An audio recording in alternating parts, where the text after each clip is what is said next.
రాష్ట్రంలో అరాచక పాలన సాగుతోందని హిందూపురం ఎమ్మెల్యే నందమూరి బాలకృష్ణ అన్నారు. అరాచక పాలన పోవాలంటే సైకిల్ గుర్తుకి ఓటు వేయాలన్నారు. వైసీపీ నేతలు దోచుకోవడం, దాచుకోవడం తప్ప ప్రజలకు చేసిందేమీ లేదని విమర్శించారు. మద్యం, భూమాఫియాతో వైసీపీ నేతల అరాచకాలు పెరిగిపోయాయని బాలకృష్ణ ఆరోపించారు. నెల్లూరు జిల్లా టీడీపీ అభ్యర్థుల తరపున బాలకృష్ణ ఎన్నికల ప్రచారంలో పాల్గొన్నారు.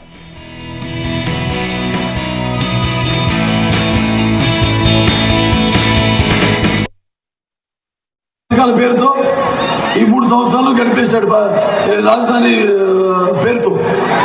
ఆ తర్వాత ప్రభుత్వ విధానాల పాలు చేతగాక ఈ యొక్క నవరత్నాలు ప్రవేశపెట్టి మన నవనాడులను పిలిచేశాడు.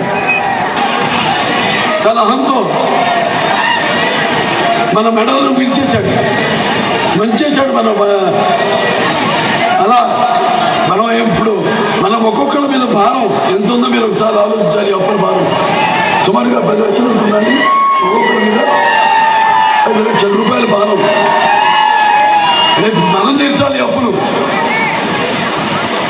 ఎలా తీర్చడం కాదు, మనల్ని కొంతమంది ఉద్యోగాలు కాల్చుకొని వెలసెత్తుంటారు. అతనికి కావాల్సింది అది కాదు, పూర్తిగా మనం ఈ రాష్ట్రాన్ని వదిలి వలస వెళ్ళిపోవాలి మొత్తం అందరూ. రేపు ఈ భూమి మీది కాదు, ఈ ఆస్తి మీది కాదు. కాబట్టి మళ్ళీ కూడా గుర్తుపెట్టుకోండి, మీకు జరుగుతున్న పరిస్థితులు ఎలా ఉన్నాయి. అందులో సామాన్యుడికి కనీస జ్ఞానం ఉన్నవాడు ఇచ్చేది వాళ్ళకి అవసరమైన కూడు గుడ్డ. మరి అలాంటి కిలో బియ్యం 2 రూపాయలకి ఇచ్చి ఈనాడు పేరు మార్చి దాన్ని ఆహార భద్రత అని ఏదో అంటున్నారు. అది కిలో బియ్యం 2 రూపాయలకి ఇచ్చింది రామరావు గారు. అలాగే పేదవాడిని కట్టుకోవడానికి సగంతాలకి ఈ చేనేత వస్త్రాలు, మరి అలాగే ఈ చేనేత కార్మికులకి దానివల్ల పరోక్షంగా వాళ్ళకి వాళ్ళు చేసింది తయారు చేసింది అమ్ముడు పోవడం, వాళ్ళకి జీవనోపాధి కల్పించడం.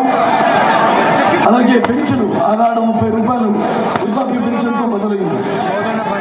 అలాగే కరెంటు బిల్లు యూనిట్ పవర్ 50 రూపాయలకి ముగిసిస్తూ, అలాగే ఒక సామాజిక విప్లవం తీసుకురావడం